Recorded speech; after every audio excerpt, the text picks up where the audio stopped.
All my life, I've had a very undisciplined way of meditating. I don't want to do it. For years, I don't do it. And then for a few months, I do. And then I lose it again.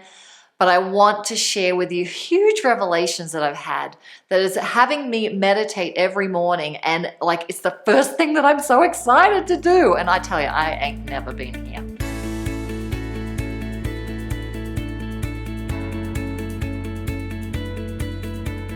Hi there, Rachael-Jayne Groover here, and you're watching Awaken TV. This is the place where you get a weekly practice on presence, purpose, or practical spirituality. And this week we're talking about not the sexiest of topics in a way, meditation. At least it's not for me. You know, we've been talking about relationships and money and fear and your career and all sorts of great things, but I've never been, fascinated or excited about meditation, even though I've always known it is something that I need to do.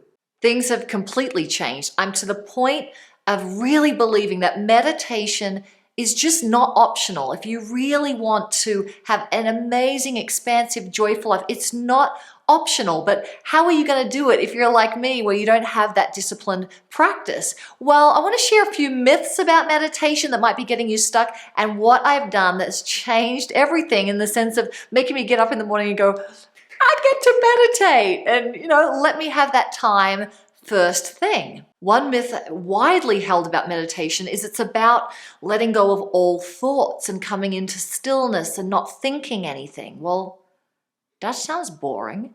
It's the myth about I shouldn't be feeling anything really. It's about emptiness and coming into presence that creates emptiness. That's not true. The myth about I don't have time, I've got all these other things that I need to do first. But we know there is study after study after study that tells you you're going to get more done in less time if you meditate for 15 minutes.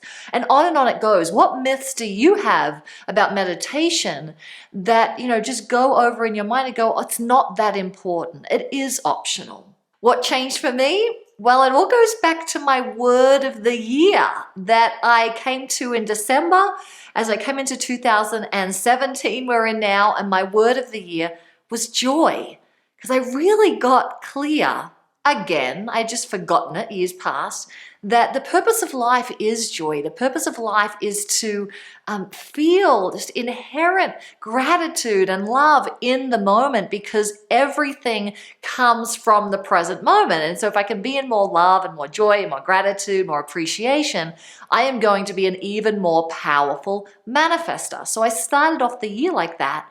And I thought, well, how do I take this into my meditation?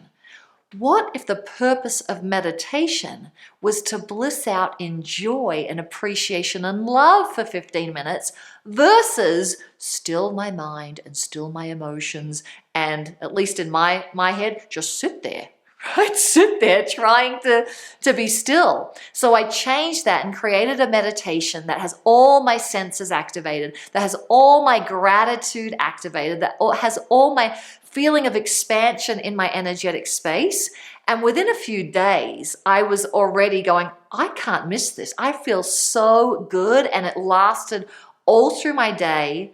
And since I've been practicing, the manifestations, the spontaneous interactions of people I've wanted to meet for a long time, people that have been able to come in and help us with what we're trying to manifest, has been off the charts, as well as lowering stress and all of that. But that didn't get to me. That didn't get to me of like, I should meditate to lower my stress. I should meditate to be more productive. But for me, it was, if I could have 15 minutes of bliss and joy and gratitude, I just felt so good. Now that might be better than a morning coffee. So if your meditation practice was all about joy, how would you set it up? Would you play music? Would you be able to have the sound of something that feels good? For me, yes. Would you be moving ever so slightly versus completely still? For me, yes. Like, what would enhance the experience? Would feeling gratitude for the people that you love while you're in the meditation feel better?